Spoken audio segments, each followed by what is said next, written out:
this type of programming, but at least now you have more choice, more power over what stations and channels you're getting. I mean, you can subscribe to Fios and get a sporting package, or you can get, you don't have to get all these other channels that you don't want, use, or will never, ever watch, and you're not paying for them. Now, that's a big plus. And we're going to continue to see that sort of thing in order for cable TV to remain, cable channels to remain relevant. But Game of Thrones, from the Christian Science Monitor, a look at that plot change and why the show is different from other book adaptations. Basically, the most recent episode of Game of Thrones included a big change from the source material books written by George R.R. Martin. The fact that the show is making major changes and running out of source material makes the show unlike almost any other book adaptation. A recent episode of Game of Thrones included a big change from the source material fantasy series written by the author George R.R. Martin. In the April 26th episode of Thrones, which I've already seen,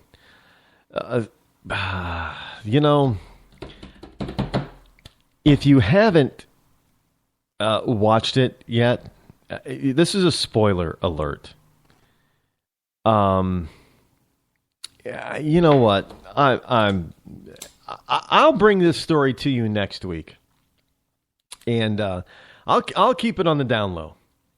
And I'm not going to be accused of being a spoiler because sometimes people can't catch it on the night that it airs, and they can't catch it during the week, so they have to catch it on the weekend, which means they have to catch it Saturday coming up. So I am not going to spoil it. I care about my listeners very much. But for those of you who read the books, you know that there has been some deviation from... Now, I haven't read the books, but you know that there has been some deviation from the books. And we also know that Game of Thrones has a few more seasons left, and it's been renewed for a few more seasons. So, and George R.R. Martin has at least 2 more books that need to be written.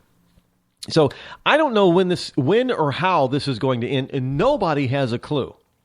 I don't even think George R.R. Martin really has a clue as of yet of how this whole story is going to end. We don't know. It could go any direction. It really can. It's a lot like the political scene. It can go in any direction right now. But unlike Game of Thrones, at least in our political realm, in our political system, we have more of a shot and chance at changing the direction that it goes. You just have to participate. You have to participate in it. Plain and simple. You just have to be involved. And it takes more than just listening to me or listening to Rush or Hannity or Beck or Levine or anybody else out there. It takes more. Who is the Jerry something? Who was the guy? He was like the security detail in Babylon 5. What? Yeah, he has his own conservative talk show. I can't remember his name. Jerry something. Jerry Doyle. I think that's it. Jerry Doyle. An actor who's a conservative who thinks very much about conservatism, that he really doesn't act anymore. He's not much, he's not into Hollywood, so he's not acting anymore on a regular basis. But he's participating, he's doing something to change the political landscape with his talk show. And he's now in the top 10 of syndicated talk show host. That's pretty amazing. To go from the security, the very flawed security chief of Space Station Babylon 5 to being a top 10 conservative talk show host. Pretty impressive, don't you think? I like to think so. I used to like Babylon 5 too. There was a lot of the good shows out there, and this is really kind of ironic coming out of Hollywood, because a lot of the really good shows, a lot of the good programs, past and present, they're not about dictators or successful dictators. They're not about people who want to keep their constituency down in the dirt. They're not. They're always about, yes, these are about flawed characters, but there's always somebody in there, in these programs, major characters, that is fighting for liberty and the freedom of people. Now, Game of Thrones, for instance, there's a couple of characters, including Daenerys Targaryen, who liberates slaves, and she's honestly for liberty and freedom. And there are other smaller characters in lower levels of government that are fighting for freedom. Yeah, some of them die, and some of them don't. And some of the bad guys die, and some of the bad guys don't. But there is this fight against tyranny. Which is really kind of interesting, because you have the left constantly talking about needing government is the answer to everything. And yet, Hollywood is very much a leftist type of group and organization, yet they don't really go for in the successful programs, they're not really big on big, huge government. It's always somebody in those programs fighting, corruption and big, huge government. I'll give you another example.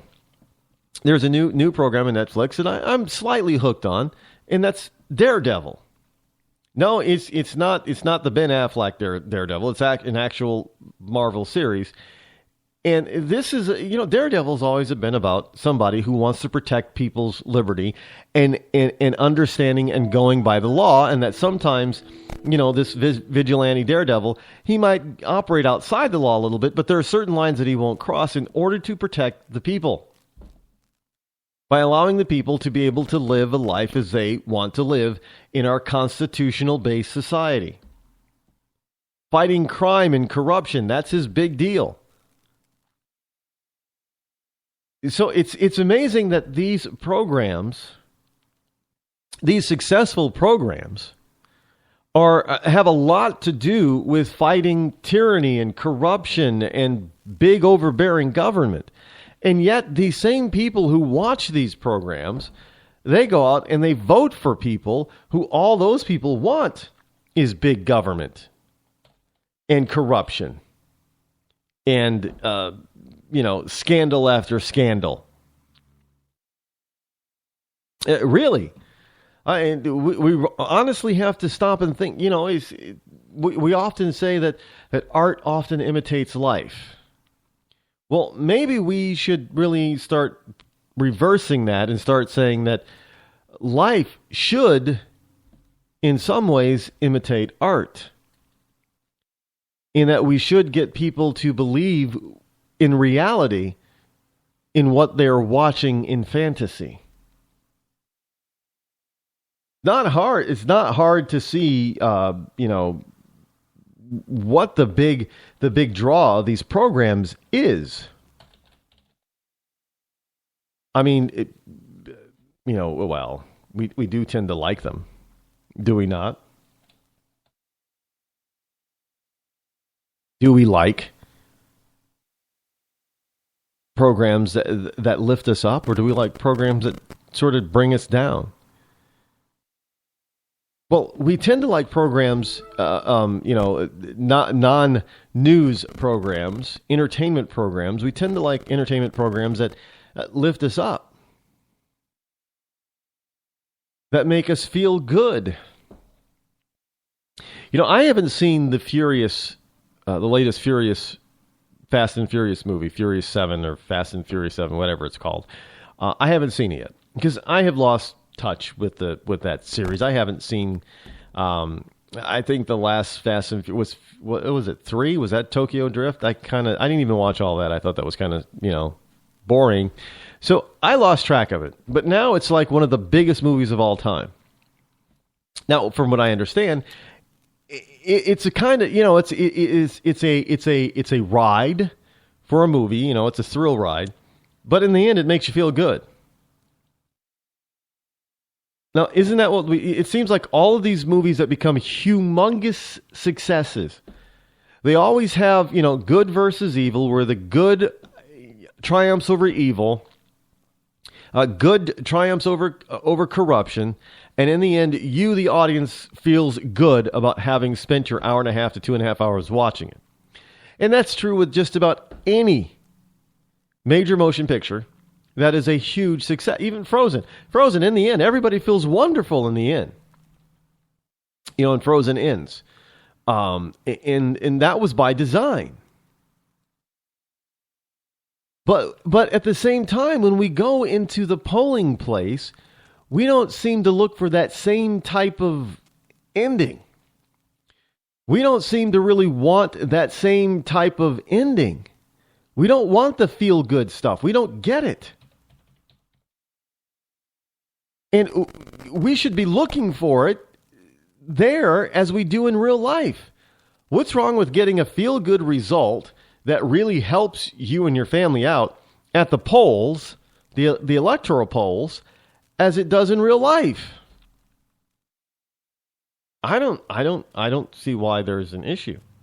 I don't see why it has to be separate. I don't understand why there is this belief that fantasy cannot be reality. Well, of course, it's science fiction stuff that is probably true.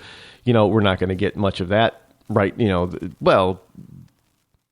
Star Trek science, a lot of the flying warp this and warp that and flying from planet to planet and seeing different, alien races. Well, yeah, that's kind of a feel-good thing, and it's probably not going to happen anytime soon.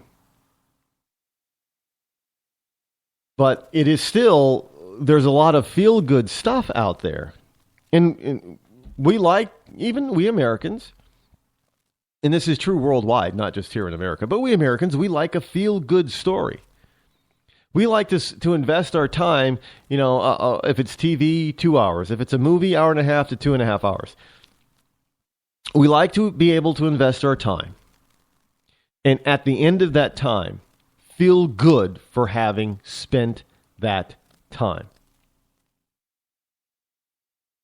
But we don't seem to want to translate that into our politics. For whatever reason, everybody expects to, there's all sorts of stuff out there. There's written material and videos and seminars, all that kind of stuff on how to feel better or feel good on the job.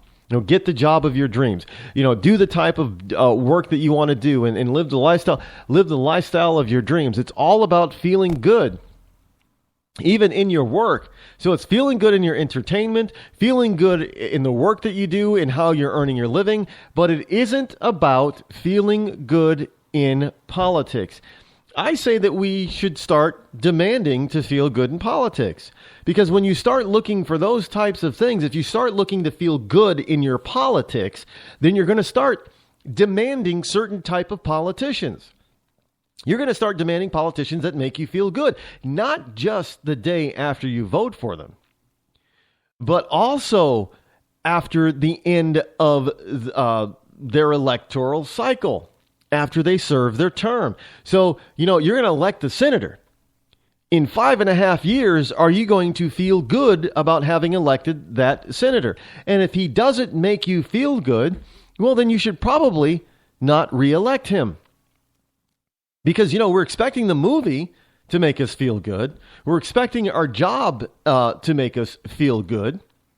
We're expecting all kinds, we're expecting our family to make us feel good. All kinds of things to make us feel good.